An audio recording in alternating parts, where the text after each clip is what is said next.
just started recording and I was literally about to say something and I opened my mouth and then in my brain, John, was like, wait, can I say that on a microphone?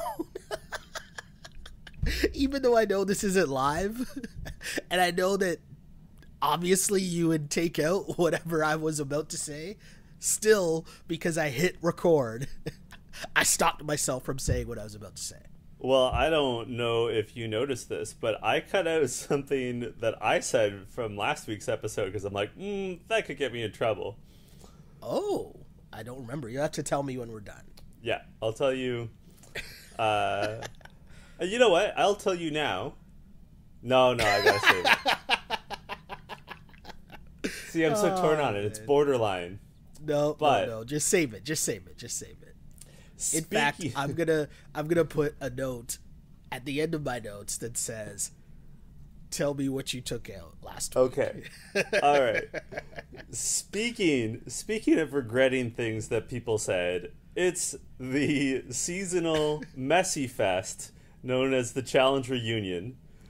A 2-hour special. That's a segue. I like that. I like that segue.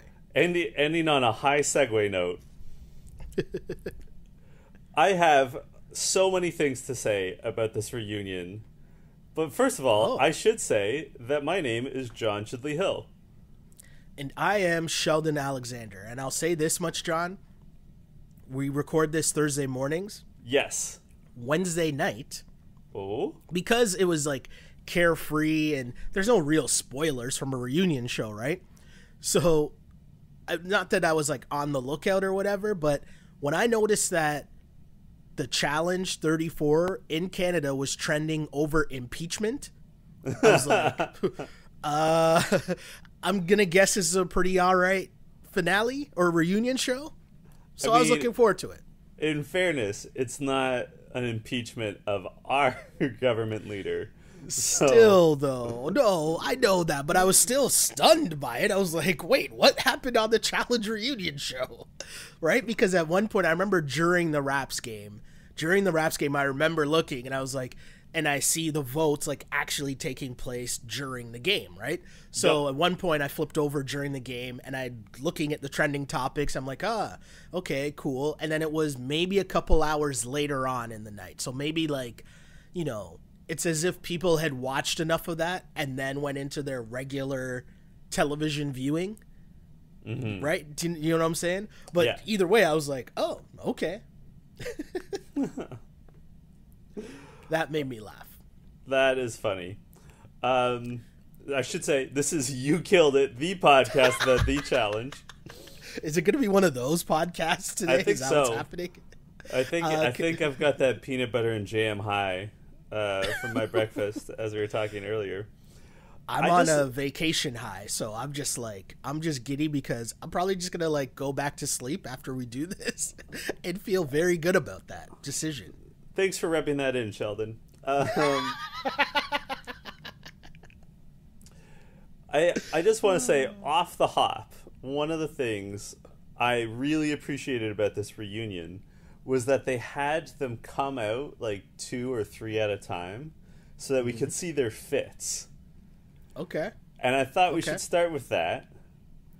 I'm not mad at that. Okay. Just some of our thoughts. Off the top, I like Polly's blazer, like that purple blazer that Johnny Bananas later says makes him look like a host from the Hunger Games. But what was up with Polly's hair? It looked like he had that low-pressure shower head from Seinfeld. You know what I mean? Yeah. I'm going to say that shout out to Jamel Hill and Michael Smith when they used to do Sports Center at 6 o'clock on ESPN. They used to have a segment called Doing Too Much. That's what I thought when I saw Polly. # doing too much. Well, that outfit, come on, man. He had to make up for doing too little during the finale. Ooh, shots fired. I liked Jordan's waistcoat. Like, I liked his look, but I did not like his hat. I'm generally anti-hat. Like, I don't like a formal hat. Where do you stand on hats? I think it's a bold move, right? Like, I don't know if I could rock it. I don't know if I could pull it off, but it's definitely a fit. It's definitely a look right now. And I applaud people who can pull it off. Like, I think he looked stylish in it. I just don't know if I could pull that off. And it's, to me, definitely a sign of confidence that, like, oh yeah, I can pull this off. I'm rocking it. And I don't know if I'm that confident that I'd be able to pull that off. I'd just be worried that I look like the man in the yellow hat from Curious George. What? Of all the references, of all the places you could go, that's where you went. Curious George. Yeah. I thought that Ashley's dress was killer. Like, that is a amazing dress. She looked great. Yep. That was a thing.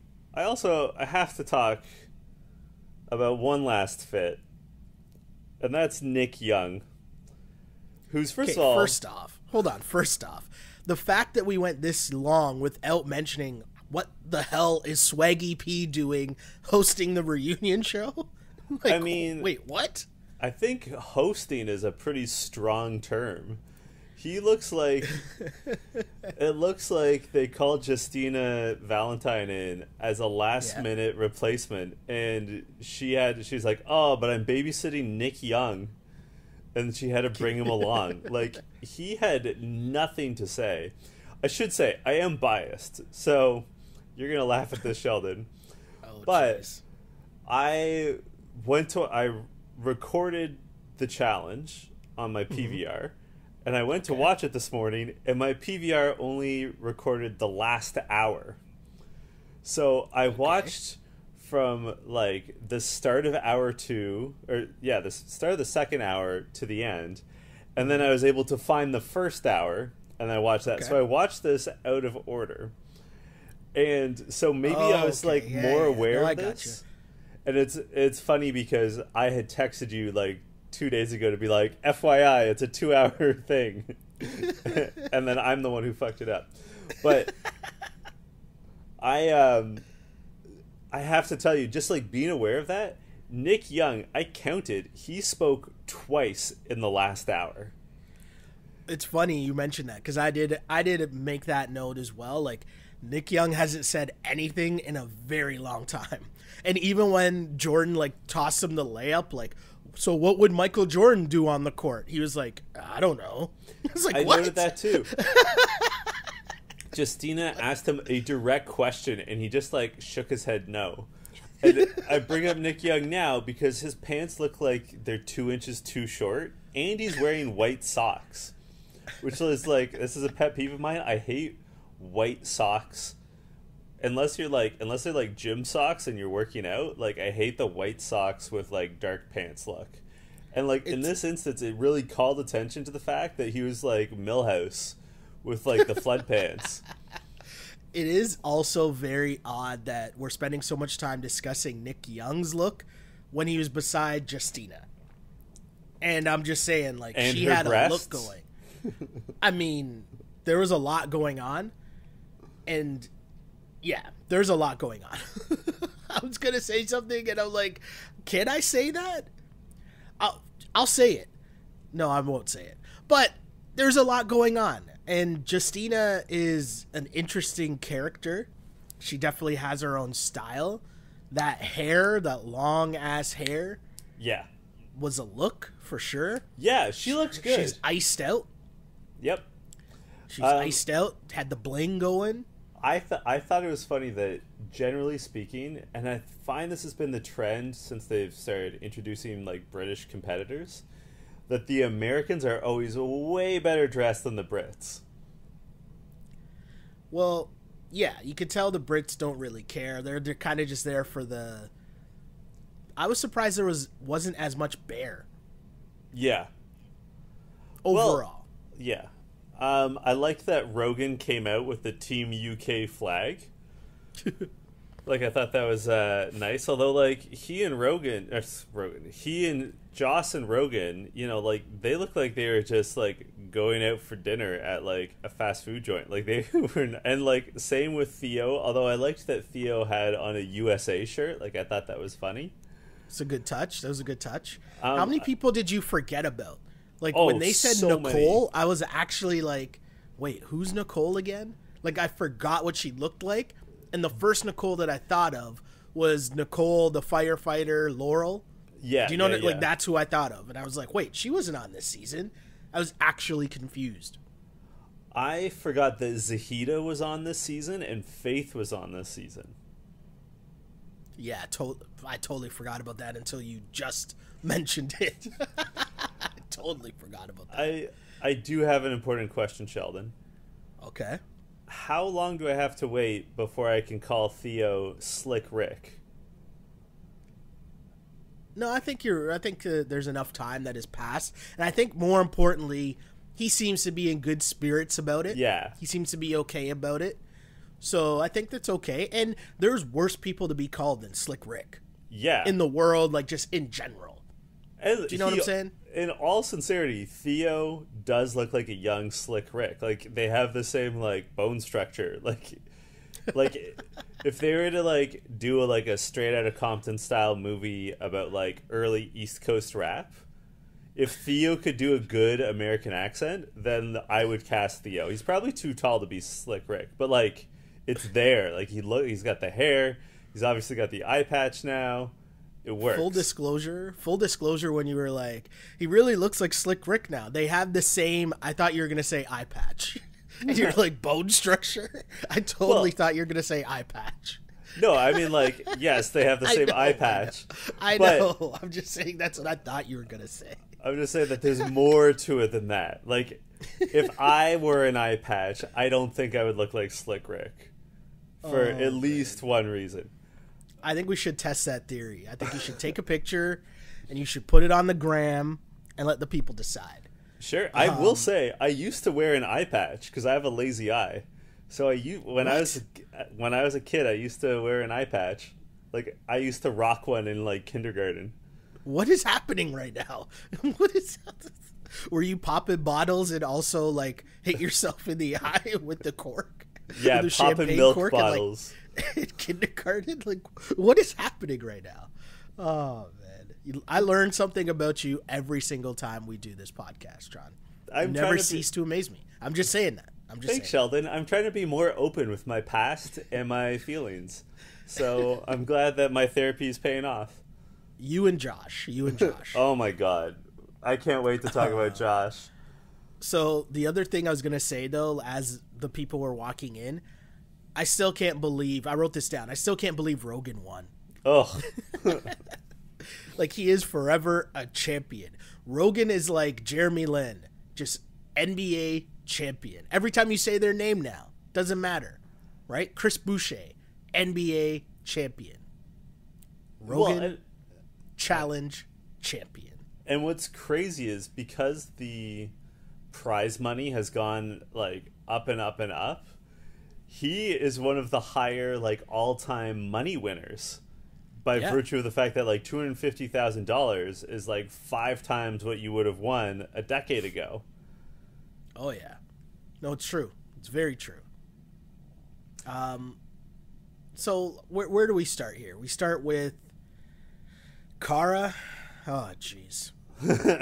Cara, I guess, taking, like, this is the one part that I really dreaded about this finale, like, because you knew so many different storylines would always come back around the Pauly and Cara.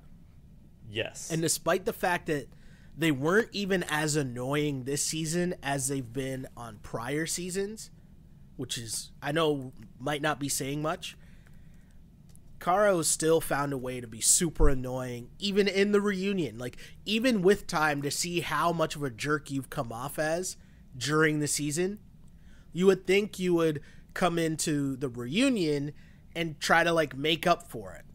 And instead, it was kind of really weird. Like, the things that she tried to make up for, like, she tried to take the blame for them losing the finale and saying that it's not Pauly's fault. It was her fault for not being able to solve the puzzle. Which, do you agree with that statement, John? No, and I'll tell you why. There was an interview that Jordan did. I want to say it was in, like, US Weekly. I actually was going to send it to you, but then I decided not to. Us Weekly? Did you just say US Weekly? Yeah.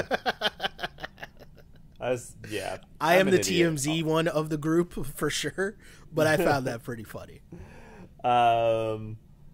I'm sticking with U.S. Weekly. Maybe as people, I don't know. But in it, Jordan said that the lead that they had built that the Team UK had built was an hour to an hour and a half. Oh. So like when they got to the like snake bed pit, yeah. they were all the Brits. I mean, there's only one actual British person, but the Team UK, you know what I mean? Yeah. Had been there for an hour to an hour and a half before Zach showed up. And, like, all the Americans trickled in, right? Like, Zach was the first one there, and Paulie was the last one there. Yeah. So, it was, like, 2 hours before Paulie got there. So, like, I guess it's noble of Cara to try to, like, take the blame. But fucking up a puzzle... Like, first of all, the producers reduced that hour lead to a 5-minute head start.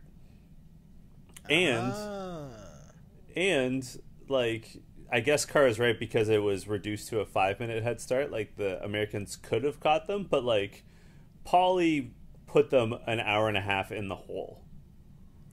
Yeah. No, I got you.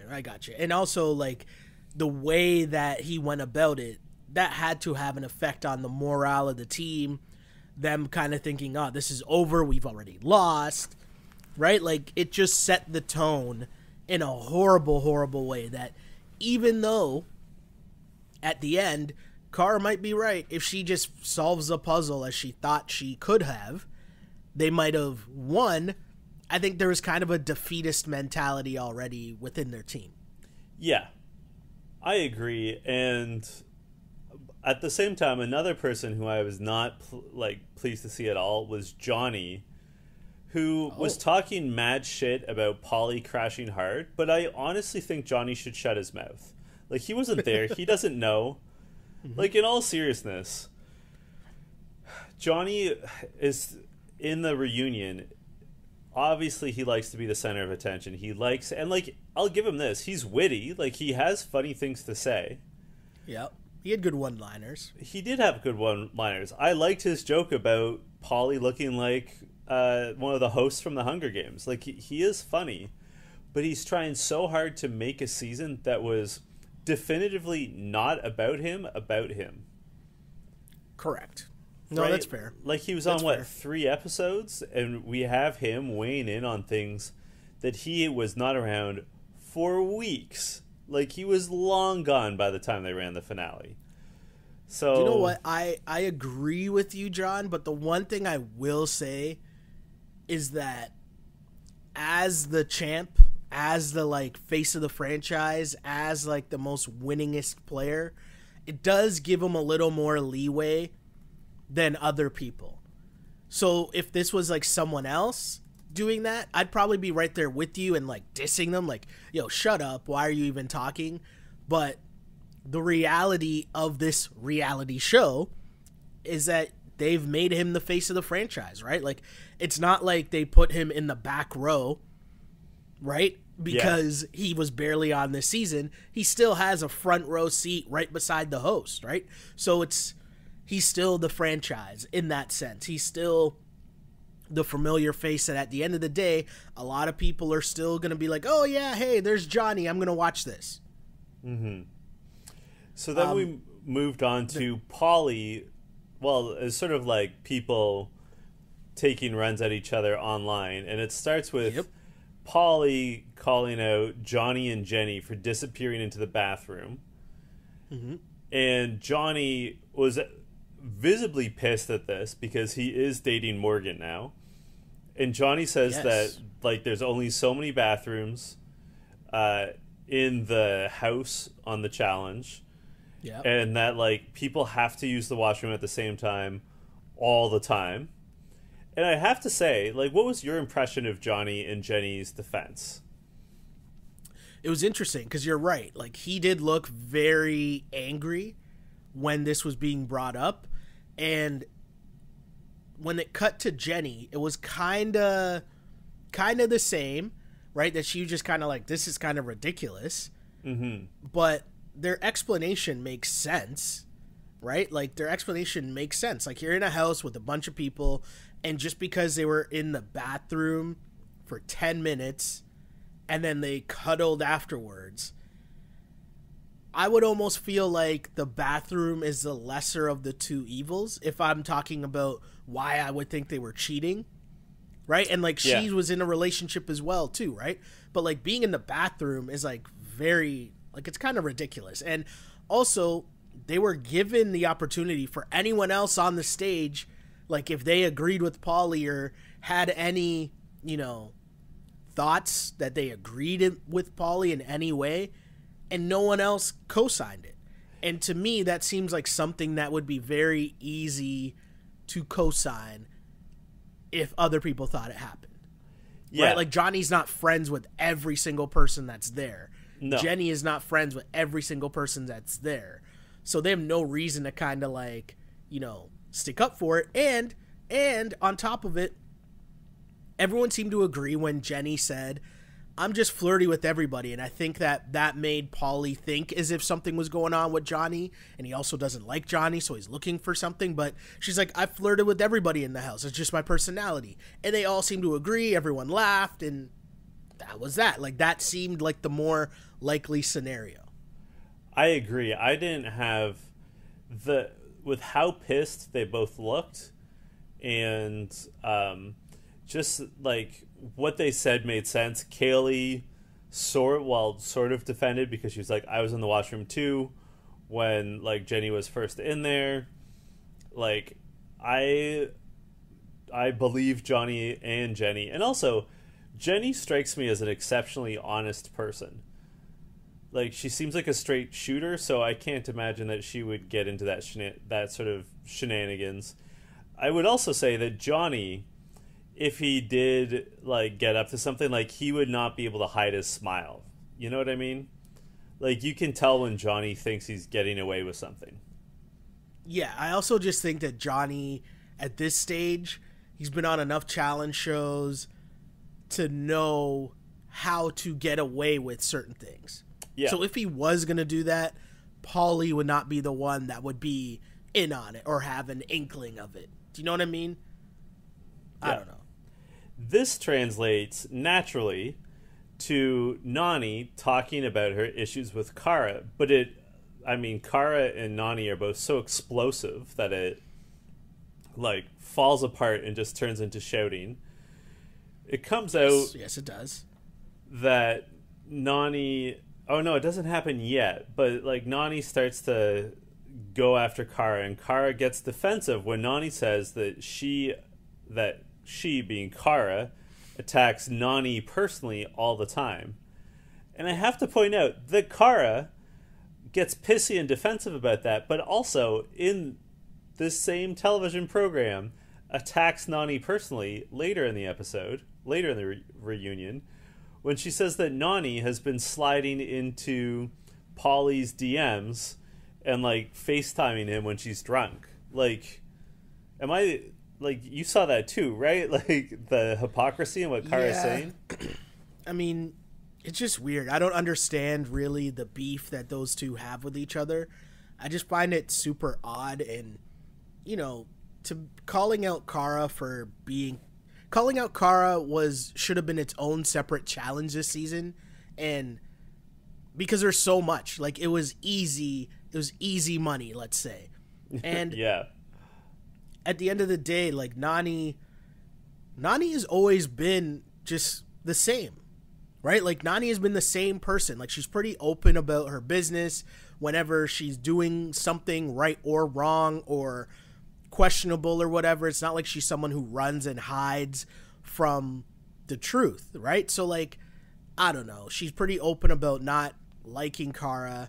And as mentioned too, at some point throughout this episode, there was this whole thing about how everyone would come in and they were complaining about Cara this season, even Paulie. So, I don't know. I really side with Nani, which probably seems super obvious because I'm not going to side with Cara on anything really. But, I don't know. I thought how that transitioned into Josh and Paulie and them going at each other, and I just found it funny that it took me a second because Josh is trolling Paulie super hard and saying that he choked in the finals and all that.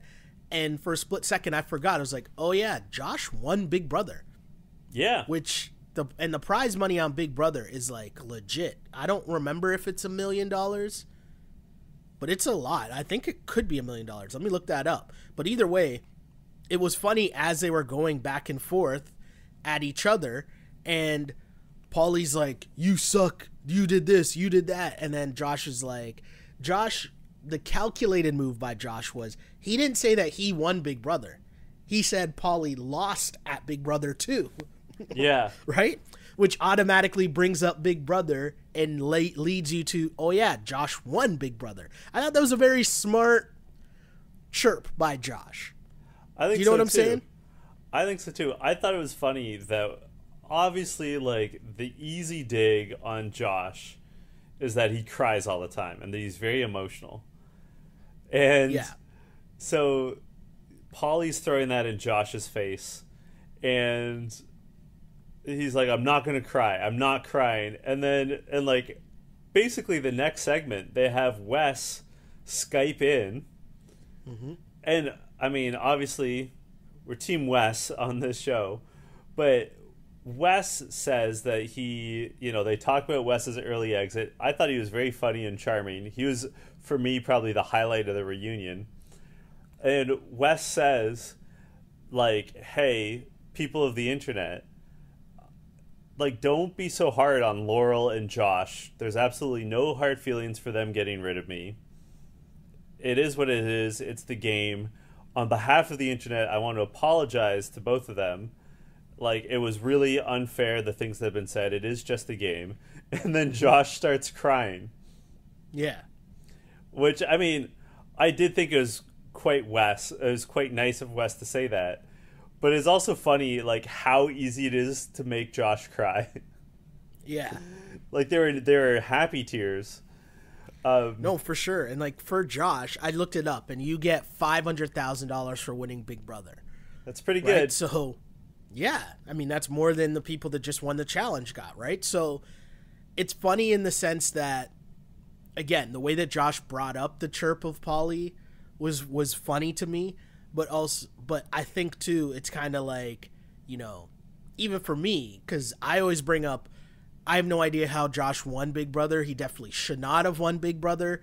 He won because, for people who don't watch Big Brother, the voting was kind of like Survivor, where, like, everyone else votes for the winner, and everyone else was so salty at the other guy in the finals with Josh. So the other guy really, really, really deserved to win by far, like, ran the whole game, manipulated the house, manipulated everybody, but they were so salty that they didn't give him the win. They gave it to Josh, who was arguably the worst player. But hey, tell that to his bank account. Yeah. Do you think that Josh and Paulie will ever be friends again? Yeah, of course. Really? Yeah. In this reality world where, you're gonna need each other at some point, like, look at Wes and Johnny and look at their relationship. There's gonna be, right, like, at certain points you look and you think they hate each other, but then you realize that they see that it's mutually beneficial for them to have some kind of relationship, or at least be in on the bit, if that makes sense, right? Mm-hmm. And, what Paulie said to Josh, and I couldn't really tell if Josh was saying that Paulie was calling him a Cuban emotional person. Yeah. I couldn't tell if that's what he was saying or not. But either way, clearly Josh was really hurt. And also, I think that, every generation says this, right? The generation that comes after them loses a little bit of class, loses a bit of work ethic, whatever. One thing that I think should not go away, but does, like, lose a lot of its luster, is what you say as a man or woman in terms of your word. Yeah. And I know that it's reality TV. I get it. It's a cutthroat game, and I get all that. But if I'm Josh and you're my friend and we shake on something, and you blatantly just lie to me, like, I'm not going to be able to shrug that off. Like, that's a huge character flaw in someone's personality, that you can just do that straight up, blatantly lie to someone's face, but then also to do that to someone you claim to have a relationship with. I can't mess with that. I can't fuck with that. That's just me. Yeah. And the fact that one of my problems with Paulie and Cara is that they are forever doubling down on their shitty behavior. Yeah. Like, we saw, and we'll get to this, there's a long discussion about Jordan and his behavior. And, like, he is not wholly apologetic, but, like, owns his behavior and, like, tries to explain it. And certainly, like, we've seen other people on the show apologize or say, you know, that they regret things. So and that, I think, is the frustration of Paulie and Cara. One of the frustrations is that they're forever saying, like, I did it, and I'll do it again. And, like, they, like, lean into their shittiness rather than show any sort of, like, you know what? Like, that came off in a bad way. Right? Like, they don't even have to back down, like, the content of what they say, but they're like, yeah, I'll admit that wasn't a great look. You know? Yeah, and I mean, the fact that he swore on their friendship. Yeah. Right? Like, there's levels, right? There's levels to being I was going to say piece of shit, and then I was going to stop myself and then realize, why am I stopping myself from saying piece of shit? But I think that's shitty behavior. Yeah. Right? Like, I get it and I understand it. You know, you're trying to win money and whatever, but you didn't have to lie to Josh like that to give yourself a chance to win the final.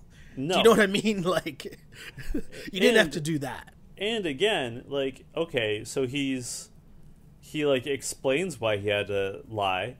Why not just say, like, hey, that was shitty of me, I'm sorry. Also true.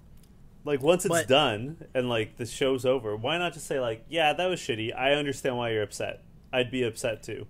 Like, why is that so hard to say? Well, Paulie is also in spin mode here, right? Like, you can see a lot of what Paulie is doing in this reunion. He's trying to also play the cool guy, right? He's trying to show out a little and be like, you know, he has to make up for the fact that he looked like a huge chump in the finale. And so in this reunion, there's a lot of tough guy talk. There's a lot of, like, too cool for school. And so I guess maybe he felt he looked way too vulnerable in that finale, and so he can't be vulnerable again now. Like, imagine him breaking down and being like, I'm sorry, Josh, and then they hug it out. Like, in his mind, he's like, no, I gotta be tough, I gotta be this, I gotta do that BS masculinity shit. And that's what I got from Paulie in this thing. Like, he's just trying to be too suave instead of trying to be like a real person and admit the fact that you did something really shitty. Mm-hmm. Well, once again, I am glad that Cara and Paulie are taking this next season off. Well, the other thing I found interesting, John, what did you think about Paulie bragging about all the people he brought to the finals, and then starts, like, dancing really terribly, doing his, like, Bruno Mars impersonation, I guess.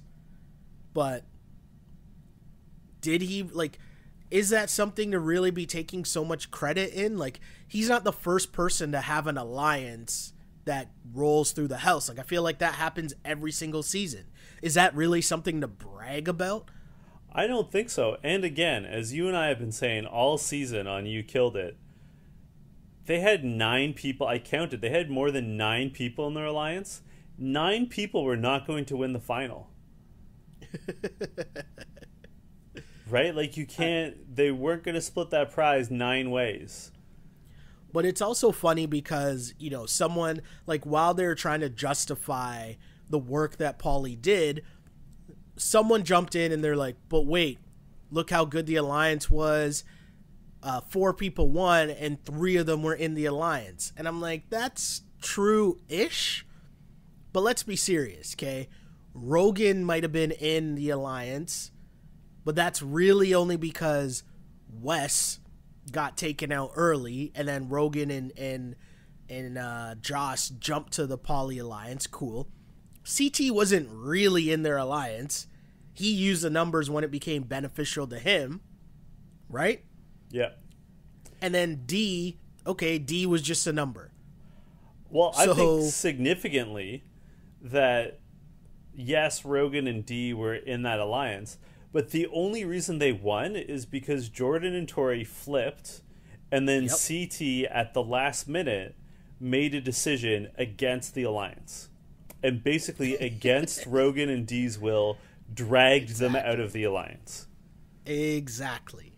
So that's what I'm saying. Like the whole bragging about, because they were like, oh, look at all the people we got to the finals. And it's like, yeah, but, if your alliance was smart and just, found a way to work with Tori and Jordan, you probably win easily. But then again, maybe they don't make the finals. Yeah. So I don't know. At the end of the day, just be better. Yeah. Speaking of being better, then we have a review of Jordan and Tori's engagement and the proposal. Mm-hmm. And I have to say, one of the people who I really enjoyed throughout this reunion was Theo. And I love how he joked that he had seen the ring in advance, and so he threw the elimination so Jordan could have his moment. I really think that Theo is funny and clever. Like, I thought that was a funny and, like, charming thing to say. Yeah, no, I thought it was really cool. And the fact that Nani saw the ring and was able to keep this a secret, credit to her. Because you would think that there would be some drunken night, or you would just want to tell someone, like share the news with someone else. But the fact that it was kept under wraps. But my favorite part of the whole thing was Cara even being given a chance to admit some form of, okay, maybe I could have handled that a little bit better, or maybe I didn't need to be that salty. She still like sticks to her guns, but I like the fact when the question was, why did you think it was so staged? Or no, what was your issue with them? And she's like, oh, I just thought it was fake and like planned. And Jordan's like, it's a proposal. I planned it. Someone has to plan a proposal. That's how they work. Yeah. I thought that was pretty funny because it's like, yeah, that's a thing. But she's just not a good person. Like, I would not want to hang out with her at all. And I know we'll get to it because I don't know when it happened in terms of chronologically, but the Laurel, right? And like they had kind of like a real moment where they broke down what happened to their friendship. Mm-hmm. Like you can just tell that Cara deals with being insecure, like super, super insecure, right? Like that's her main issue. And even in this instance, she can't admit, okay, maybe I was wrong. Yeah. It's like, oh, I'm not being fake. And it's like, really? You think that sitting in a room by yourself reading a book was the most peaceful night you ever could have had in the challenge house? And like, shut up. Who's buying that? I think you and I said this, but how hard would it have been for Cara to go and sit there at the engagement party for 30 minutes? Yeah. An hour. Or just time it by being like, okay, they're going to have champagne. I will be there. I will toast them. I will congratulate them. Once I'm at the bottom of my champagne flute, I'm gone. Yeah. But also, like, just you don't have anything better to do. Yeah. Right? Like, you don't have to go get caught up on your PVR or whatever. Like, you don't have anything better to do. And you can't convince me that it's impossible for you to find a place to read on that estate that they stay on, right? Like, really? Oh, there's always people coming in and out and distracting you. Like, shut up. Get over yourself. Yeah, I'm with you. It was actually, you just mentioned the Laurel and Cara beef. We get to it now because, well, it starts by...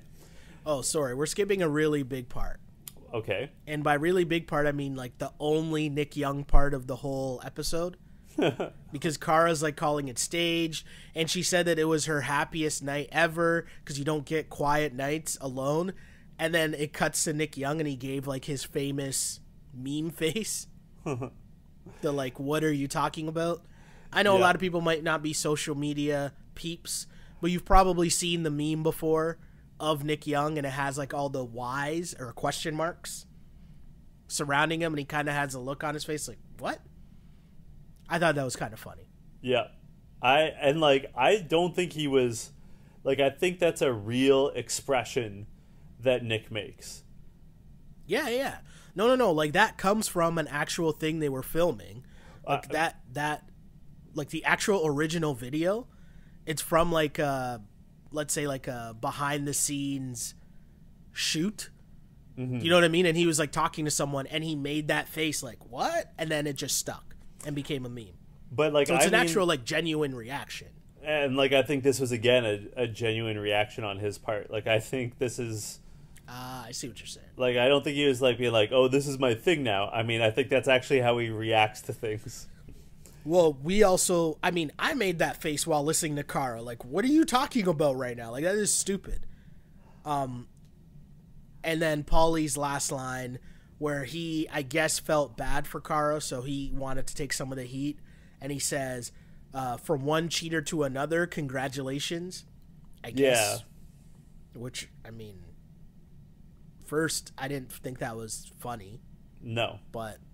And then he said he tried to... Is he comparing what he did to what Tori did to Derek? Yeah. Like, that seems just odd to me, but sure. It's cool also... Story. I mean, cheating is wrong, any way you slice it. But Tori cheated on Derek and then basically immediately broke up with him. Like, ended things... Mm-hmm. As quickly as she could. Whereas Paulie kept shit going for months. Like, he strung along Danielle and Cara for months, if not longer. So it's not quite the same, is it? Like, it's disingenuous to say, like, oh yeah, we're on equal footing. Not quite. And then he tried to defend himself by saying, like, oh, you know, like, I was just taking the piss out of myself. Yeah, it was very weird. Not quite. It was very weird. Also very weird, John, I'll be honest, was the fact that I almost forgot about how epic the Laurel versus Ninja elimination was. Like, when they showed it again, I was like, oh, yes, I forgot about how amazing that was in the moment. It was so good. Even to just relive it again, and, you know, the conversation about did Laurel celebrate too much, I liked her explanation, and I will say this too. I'm a Laurel fan. Like, I like Laurel. I've always liked Laurel. I think she's good peoples. I think she's a great challenger. She's a good competitor, and the fact that she comes off as a jerk sometimes, I just think is like, you're seeing like a real person. And yeah. I'm okay with that, because real people do have flaws. That's okay. That's a normal thing. But I thought her explanation that, hey, Ninja came into this thing, you know, so happy and giddy and like doing flips and stuff about how this challenge was meant for her. And so in the moment of her winning, yeah, she went off and she had a celebration that went too far. And you know, someone said, I think it was Cara, you win with class and blah, blah, blah, blah, blah. I'm like, I don't know if you ever played sports at a high level. Right? And I don't know. I just think, like, trust me, I understand sportsmanship. I know what that means. But what I'm saying is, when you're doing something at a very high level, you are allowed to have a reaction to that. And will your reaction be always right? Will it always be professional? Will it always be classy? It might not, and that's okay. That's allowed. And I think her example of, you know, she didn't think she was going to win, nobody thought she was going to win, and then in the moment she won against someone who was showboating before it even started, and that was her natural reaction. It was funny as hell, but I like her explanation. I agree with her. Also, Laurel, although she was like, yeah, it was in the moment, but she also copped to it being a little embarrassing. Yeah, right? Like, I mean, how could it not be? When you watch her reaction, she's like, you know, they have the reacts shot as they're actually showing the footage. Like, she's covering her face and laughing. Yeah. She's embarrassed. Yeah. But this transitions into Cara and Laurel talking about where their love-hate friendship relationship is. And again, like, Cara is just so nasty. Like, Laurel's having, is, like, explaining, you know, like, yeah, we were friends, but, like, our dynamic was always sort of tense. Mm-hmm. And that we cared about each other, but that we didn't, like, we weren't, like, laughing. Like, it wasn't a relaxing time. And yeah. Laurel, to her credit, she's talking about helping Cara end her relationship with Abram, but she never mentions Abram by name. She just says, like, you were in a relationship and it wasn't healthy, and I was trying to encourage you to end it. And it was very tough to see you like that. It was too emotionally exhausting, so I exited the friendship. A very fair thing to say. Yeah. And then at the same time, Cara is like, maybe you just want to sleep with me. Like, like, Laurel's trying to say real things. And also, like, I think Cara was always kind of weird and shitty about Laurel grappling with her sexual orientation when she started to date or become involved with Nicole. So it's just, like, such a cheap shot when what Laurel's saying about Cara isn't unfair. Like, in that moment, Laurel's just saying, like, you were in a bad place. It was hard to see, but I also got frustrated and exhausted. That's all fair game, I think. Mm-hmm. So I agree. Cara to then be like, oh, maybe you want to sleep with me. Like, fuck off, Cara. Like, Laurel's being... I'm not saying Laurel's the most mature person, but she's being the more mature person in this situation. And again, like, I think whether you like or dislike something that Laurel says or does, I applaud it because at least it comes off as real. Yeah. And we forget sometimes people are allowed to make mistakes. Like, that is life. That happens. I don't know. Where are we going next here? Well, hold on. Sorry, I got distracted by Polly's dancing. That's fair. I have a question for you. And that is, judging by their tone, do you think that Cara and Laurel will work things out? I think it depends. I think they'll probably need another situation where, like, I could see it happening if for some reason Cara and Polly are not on the challenge together, but Cara and Laurel are. And then now you're in a house together and you're kind of forced to maybe deal with your BS. And she doesn't have the shield of, oh, well, I'm always with Polly. Yeah. Do you know what I mean? Kind of like how, in a weird way, but different. In a different way, but kind of the same, how Ashley was forced to, like, become friends with people that she wouldn't normally would because all of her crew wasn't there. Yeah. Right? I think the big problem with Cara boils down to mental health. And I'm not going to, like, try to diagnose her, but, like, she's definitely insecure. It seemed like, in Polly's words, that she was really struggling with anxiety the past season. And I think a big part of it is that she is constantly on the challenge. So yeah, I think a lot of, like, the frustrations that we as viewers have with Cara and that seemingly her fellow competitors have with her could actually be cleared up if, like, she takes a break and, like, it actually, like, maybe sees a therapist and, like, works some stuff out. You know what I mean? Like, whatever means she chooses. No, I hear you. I think if she, like, can clear out, like, her own thinking and, like, start to own her behavior a little bit, I actually think that she'll be, because I used to quite like Cara. I think that'll be helpful. No, that's interesting. You talked about maybe having to talk to someone to help them through their issues. Yeah. Maybe Dee and Rogan might need that. Yes. Nice I thought segue. It was funny. Pro level segue. I thought it was funny that Rogan pretended to propose to her. Yeah. I thought that was pretty funny. Also, the question was, what did you think when she said I love you so quickly and someone yells run? Yeah. I thought that was pretty funny. But I guess a big issue here is that Dee was kind of mad that even after the show, Rogan like didn't really talk to her.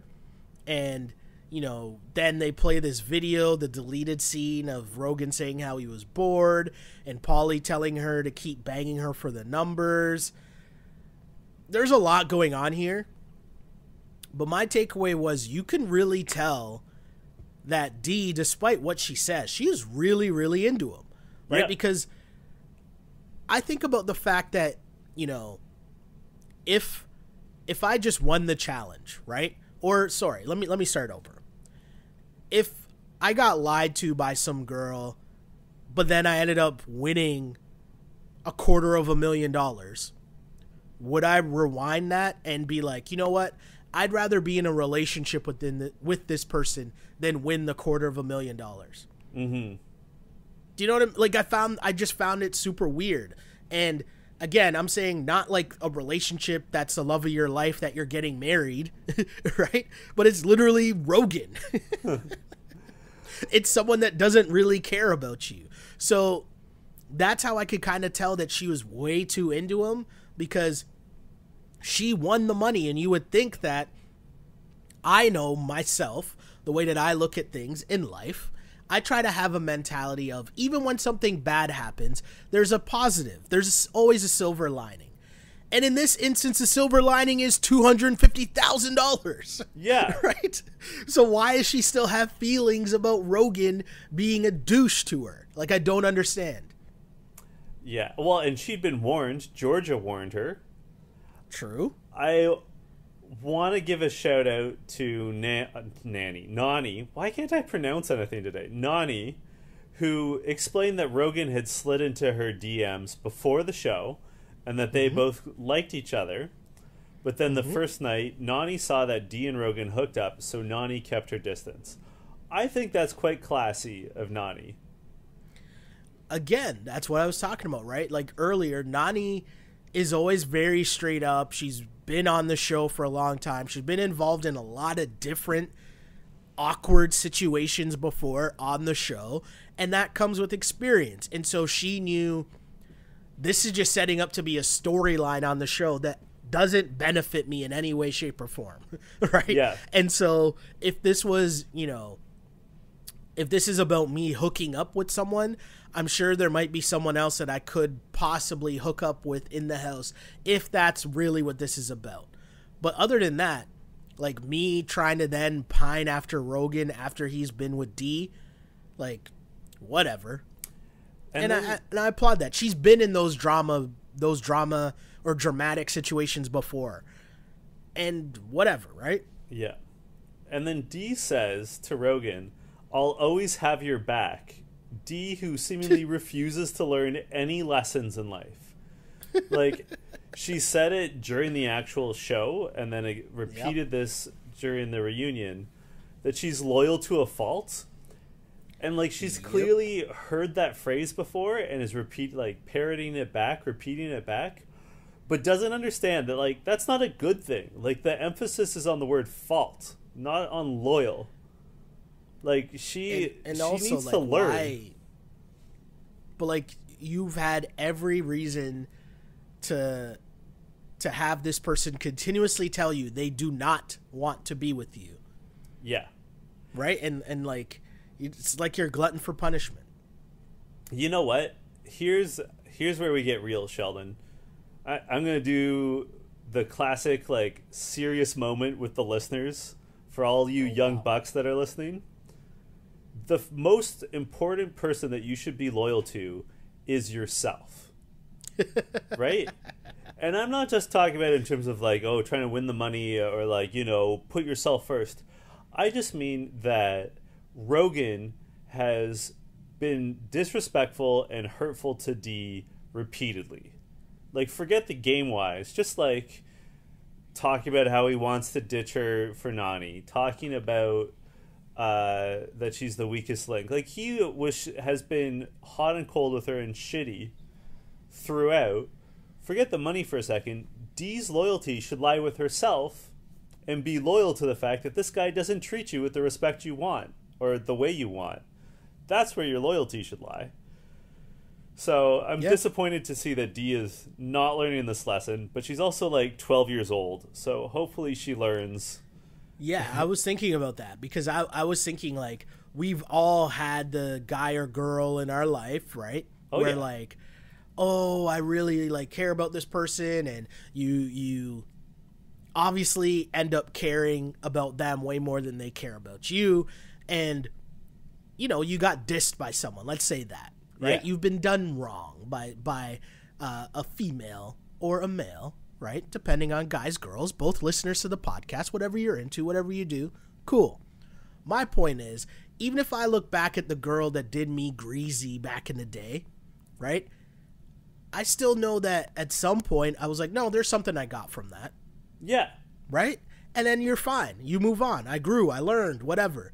Like, do you know how much easier I'd be able to have that mentality if $250,000 came along with it? Like, come on, man. Yeah, That's I all agree. I'm saying. I agree. She's 26 for the record, and she is very much making 26-year-old mistakes. 26, yeah. That's interesting. I was trying to think about where I was at that point. Interesting. Okay. Okay.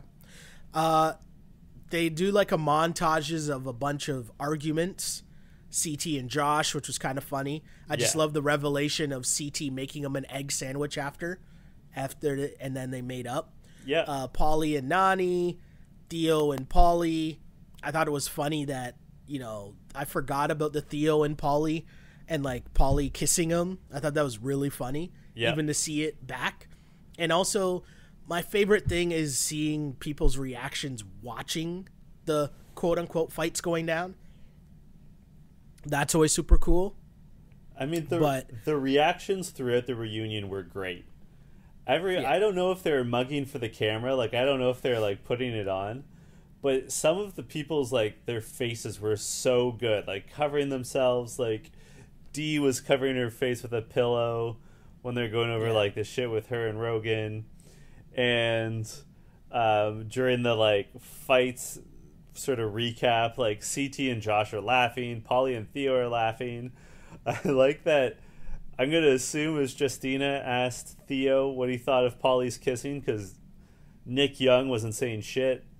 And Theo goes, I see why Cara can't let him go.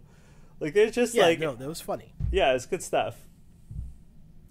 I thought the Cara wishing that she had stepped to Nani when she got in Paulie's face, that was pretty funny. And I just love Nani's response, like, you wouldn't have done shit. Yeah. I just thought that was hilarious. And we talked about the Nani and Paulie FaceTiming and Cara being super insecure about it. I'm over talking about them. Turbo, who I don't really enjoy talking about Turbo much either, but I felt like there were a lot of things here that were kind of interesting. Mm-hmm. Turbo's off filming a movie of some sort. Yep. Which, cool. More power to you, Turbo. My question is, does Turbo know that he's filming a movie, or does he just think it's real life? And who is he playing? Is he playing Turbo in the movie? Probably.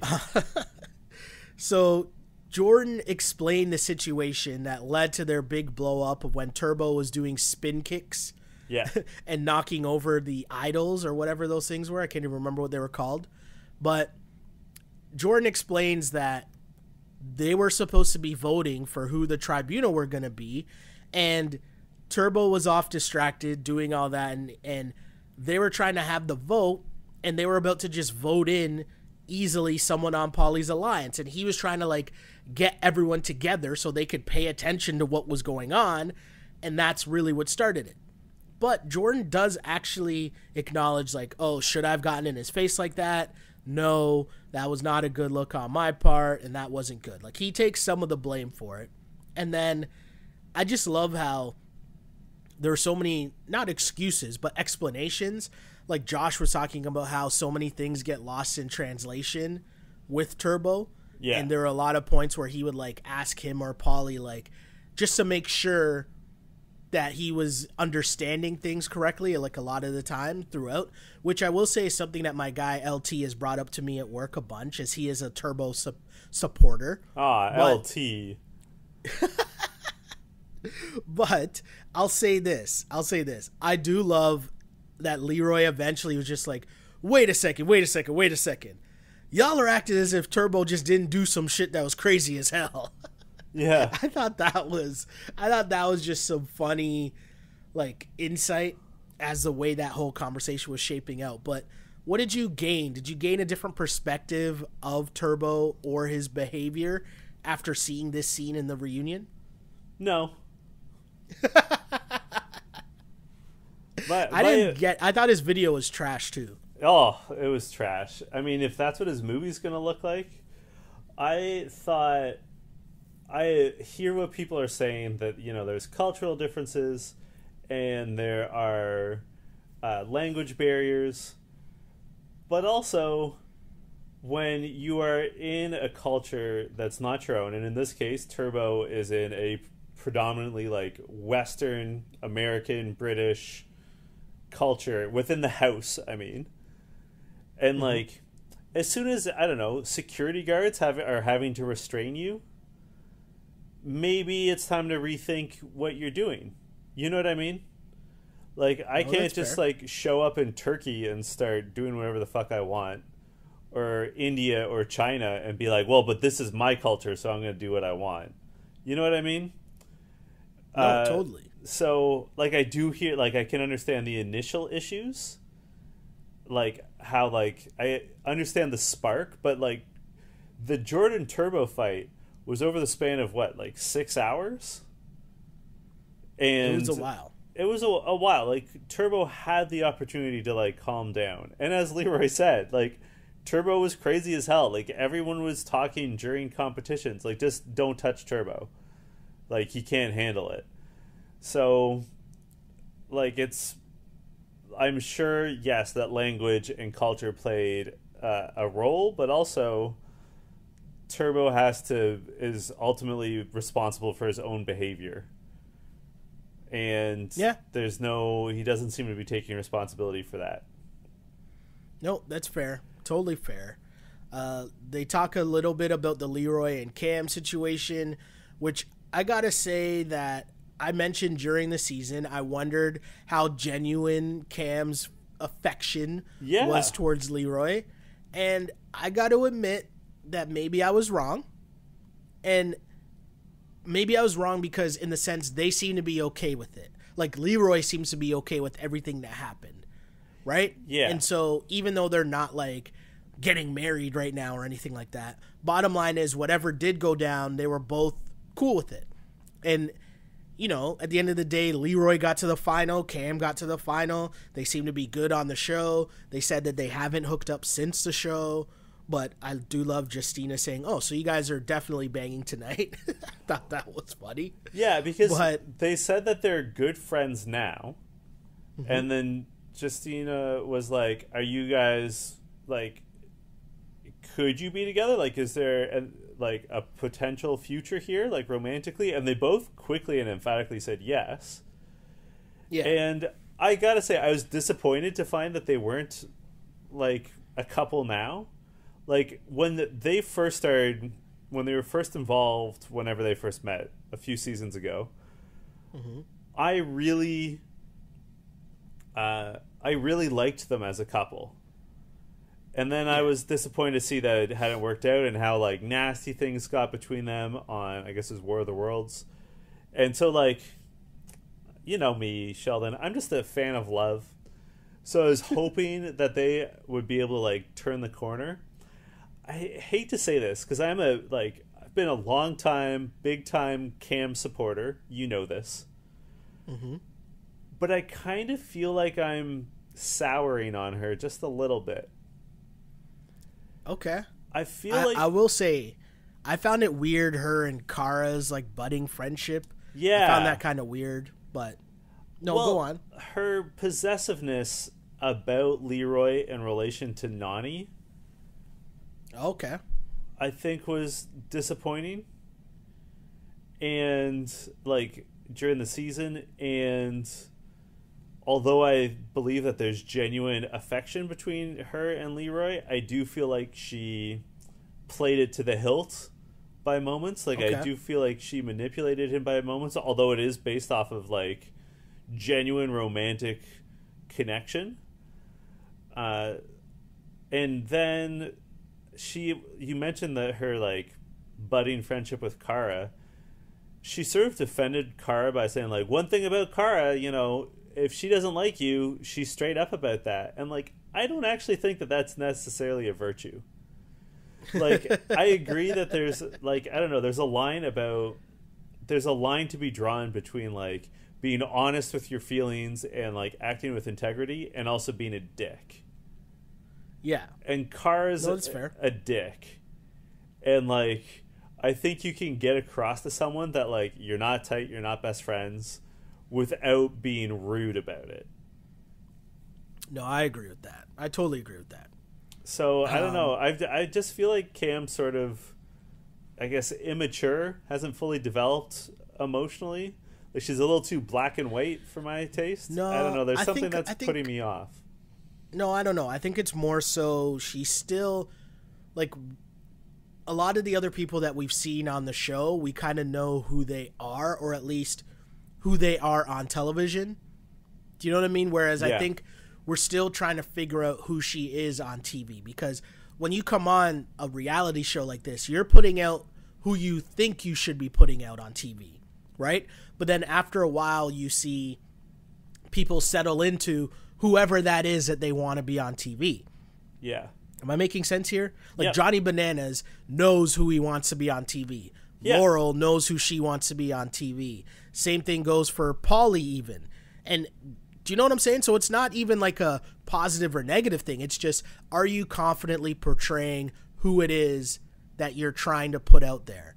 And with Cam, I don't know what that is, because sometimes it's very like, you know, oh, throw me in, I'll beat any of you guys. And then this season was like way different. It was, no, me and Cara are besties. And as what did Carl try to say? Oh, we're a family. And everyone tries to make it as we're the cult, but we're actually just a family and we're all friends and blah, blah, blah, blah, blah. And it's like, okay, cool. Sure. I don't know. I gotta But say, one guy, I'm sorry, this is a pet peeve of mine. I think the phrase like "we're a family" or like "oh, this is a family," I think it's thrown away way too often. it was also funny how they were talking about Cara's cult or the family or whatever. And I'd literally just watched Once Upon a Time in Hollywood like 2 nights ago. So, of course, the Manson family is a thing in that. So it was just funny how they made the connection of Cara's cult. And she's like, no, we're more of a family. And someone's like, that's exactly what cults say. Yeah. They're literally I called thought that the was kinda Manson funny. family. Yeah. No, I thought that was funny. Another thing I thought was funny, though, was Bear.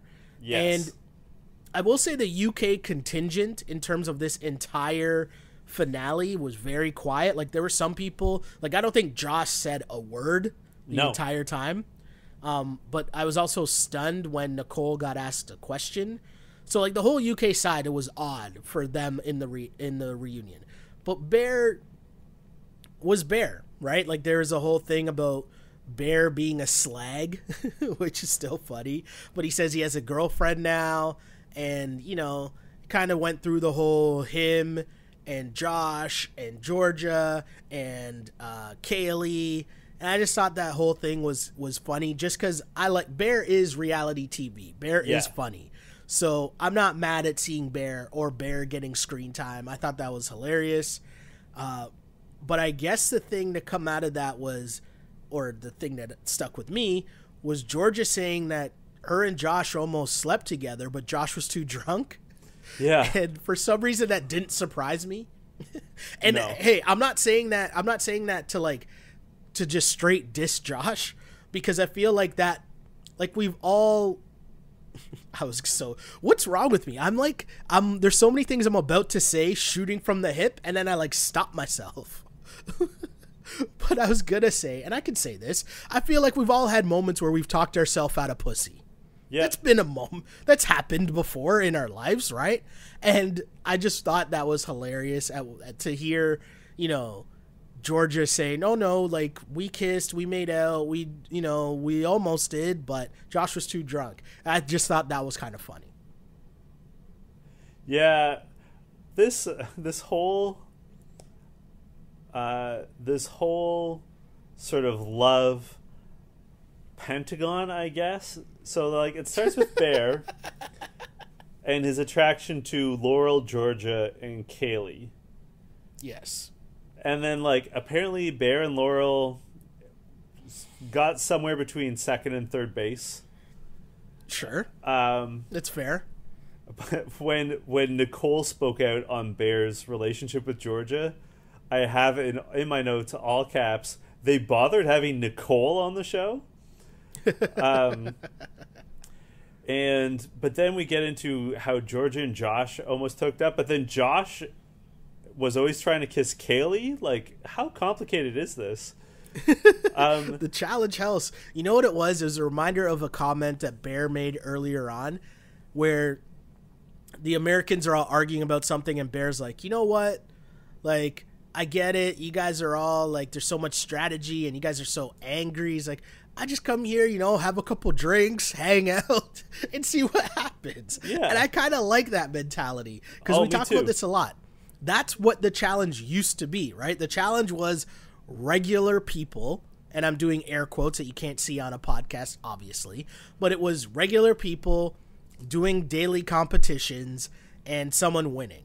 And slowly, and not coincidentally enough, as the money has gotten more, it's turned into obviously more of a physical beast, which still doesn't mean or guarantee you like a win or success, but I'll say more the focus in terms of the people coming on the show centers around your physical attributes. Mm-hmm. Even though someone like, CT, who's not in the best shape that he's been in while being on these shows, right? Or D, who, as we learned in this episode, would say, fuck off, I'm not working out, right? She won. So you have that coinciding with Rogan, who loses in his first season, then comes back after training, and now he's doing a great job. So you have all these things wrapped up, and Bear was just a reminder of like another reason why I love the challenge, quite simply. So It's cool to see Bear. An interesting thing that happened was Georgia doesn't understand why Kaylee disliked her on the show and that they used to be friends.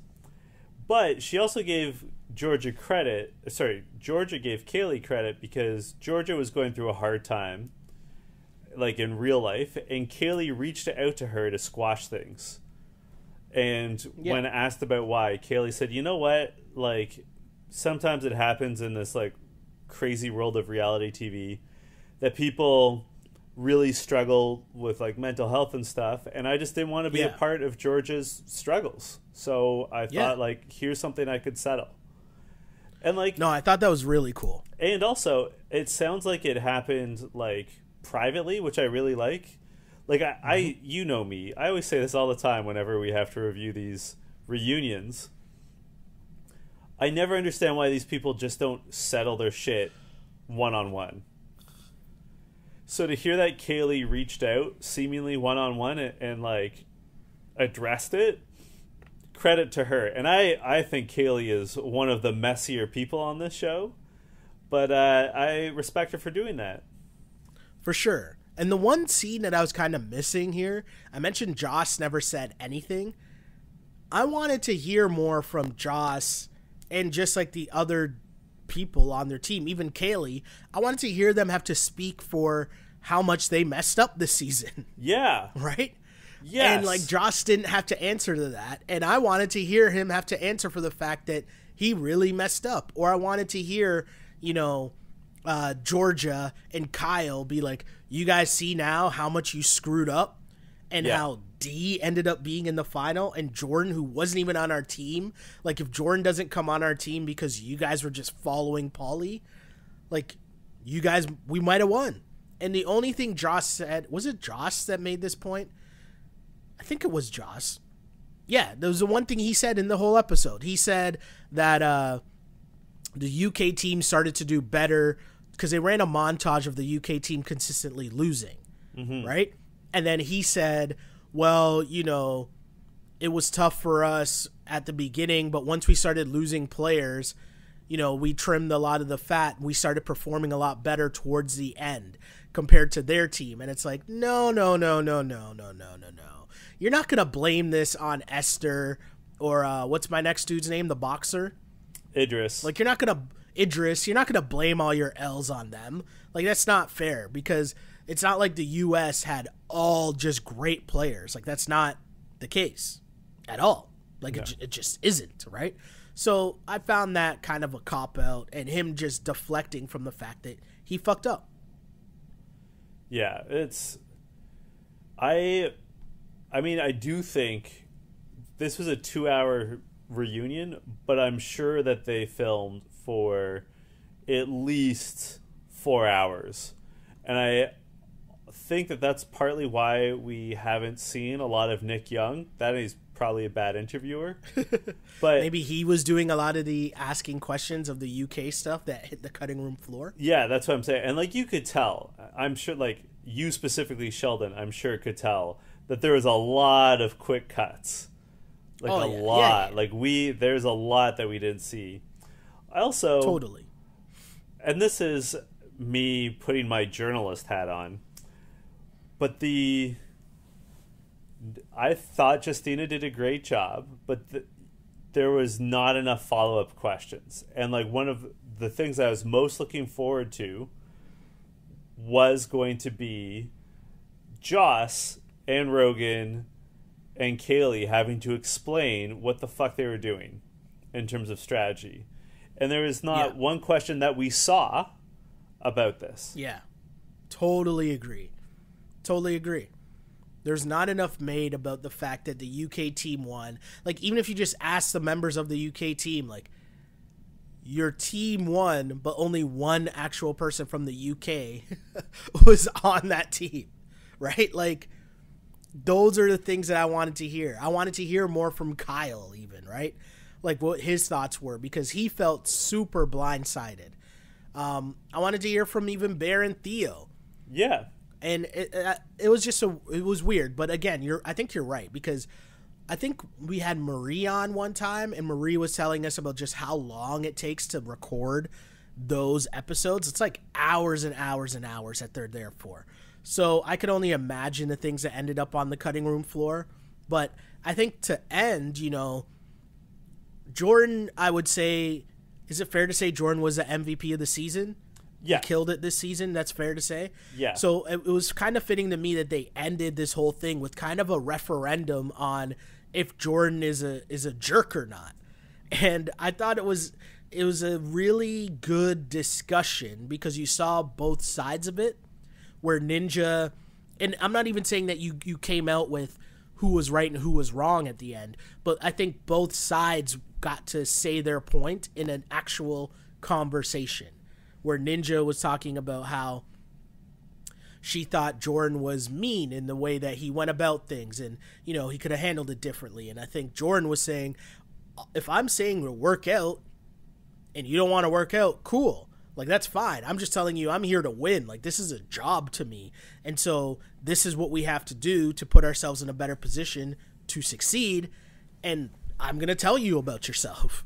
And I kind of agree with everybody. I think Ninja kind of tries to play the victim a little too much. Yeah. But at the same time, I just like that they were able to have a conversation. And I like that Tori was there to call out Jordan. Yeah. Right? And they hug it out. Cool. I was good with it. I will say. What do you think? I do think that Jordan is a dick in the game. Yeah. I think he's super harsh. But as he said, and I agree with him, everything that he says to people is about the game. Like, he never insults people's personal lives. He doesn't, like, call them ugly or stupid. Well, he'll call their behavior stupid. Turbo might disagree. Yeah. But, like, you know what I mean? Like, but that was a Conor McGregor walk. Yeah. But, like, it's pretty... I agree with him that it's just about the game. And here's something that's interesting. Arguably the greatest trash talker in the challenge universe is Jemmy. Jemmy is a fucking shooter, right? She will just go after anyone. She does not care. Okay. She tweeted last night during the airing of the reunion. She says, "Jordan in the game isn't who he is in real life. He was with me on the worst day of my life. I can speak on his real life character. He's amazing in real life. Hence why he's with Tori." And then she said, also Ninja, and then she had an image saying, "Can I mute you?" So my point is just that if Jemmy is saying hey, no, you're a good person, I believe it. I trust Jemmy's judgment, and also Jemmy's not afraid to take a run at anyone. All facts. And also too, you mentioned it, he being different on the show, he's here to win money, right? Mm-hmm. And so if you're on his team and you have an effect on his chances of winning the money, that's kind of fair, right? And I mean, jerks win. Jerks are needed. Sometimes you need, if you played sports before, there might be jerks on your team that you need to get along with for the sake of the team. You can't have a team filled with jerks. No. But one or two jerks don't really hurt. Sometimes they motivate. And even D said, you know what, Jordan was pretty cool to us. He didn't bring me down. He motivated me. He would ask me to work out. I would tell him to fuck off, but he wasn't mean to me or anything like that. And in the end of the day, I think Georgia pointed out the fact, basically, if you were with Cara's crew, you thought you really hate Jordan. And if not, you just think he's a jerk, and that's fine. Yeah, I do think, I don't want to call her a victim, but to blame the victim, Ninja says at one point in this discussion that Jordan would tell her to work out harder, and she felt that was hate, and it's not. It's a criticism, and you gotta have thicker skin. It's hate to a millennial. Yeah, I said it. We're millennials, Sheldon. We're old millennials, but we're millennials. I know. But Bananas also did bring up the fact that she flipped out on Turbo last year. So if we're talking about who's a hypocrite here. Oh, well, no, but see, that was a trash point by Johnny. Because it's not hypocrisy if you make a mistake and you learn from it. And Ninja apologized to Turbo at the time, and she's now saying just because Ninja did it doesn't mean that it's right. Fair. Very true. Where's the room for personal growth in Johnny's world? But also, look at where Johnny is in life. He's not, he's 38 or 39. Is he as mature as he could be at 38 or 39? No. What was your line of the episode? Oh, I don't even know if I have a line of the episode. I wrote some stuff down, but I can't remember if I said it already or not. Our hour and a half long podcast has my brain feeling kind of mush right now. I don't know if I had a line of the episode. Did you have a line of the episode? I mean, I thought Theo was very funny. His line about how I can see why Cara hangs on to him. And there's something else that Theo said. Oh, when he said that he threw the elimination because he saw that Jordan was going to propose. I thought Theo in general was hilarious. Yeah. Yeah, I thought he was good. He's also been a great Twitter follow because he's been throughout the season after he was eliminated, he was taking runs at Joss and Rogan, and it was pretty good. Can we name an MVP for a reunion? Is that possible? I'm going to say it's Nick Young. Fuck off. Nick Young. I still don't. I'm how did that happen? I still want to know how that happened. Who was okay, we need someone to host. Who can we fly out to London to do this? I know. Let's get Nick Young. What? Nick Young was... I guess because they had Victor Cruz for one season. But that was I don't know. shit like pros versus champs. Like, that was... I don't know. Hey, I don't know. But yes, I'm going with Nick Young. You're doubling down like Cara on that, eh? I am. Shouts to Swaggy P. Oh my god. Everyone talks about the like what really gift that he does. Yeah. But to me, the like ultimate Swaggy P one is where he shoots the three and he's walking away and he's got his arms in the air and the ball bounces out. Yes. To me, that's sure. the ultimate Swaggy P gif. I think I just said it that Theo's my MVP just because he was funny and charming. No, that's fair. That's fair. I do want to say notable by his absence was Zach. Yeah, I saw on Twitter Zach was at a wedding. I think he said his like best friend got married. He posted a picture of him and Jenna, and he said missed the reunion. He was at like his best friend's wedding or something like that. Was that weekend, and Jenna looked way too hot for him to leave her. Yeah, good for Zach. I really liked Zach this season, and I would have liked his commentary in the reunion. But agreed. I do think he made the right choice, skipping the reunion. Also agreed. I guess this is the last episode of You Killed It for a while.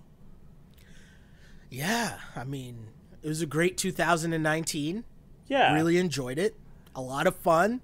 A lot of fun interacting with the people on socials, and I don't want that to stop. So Continue hitting us up with any and everything for sure, because I really do enjoy reading the messages, and it's cool. It's cool knowing that, you know, we do this because it's a lot of fun, and it's cool to know that other people enjoy the conversations as well, and we ultimately want you to feel a part of the conversation. Yeah, so absolutely. By messaging us, we know that you are. So shouts to you guys.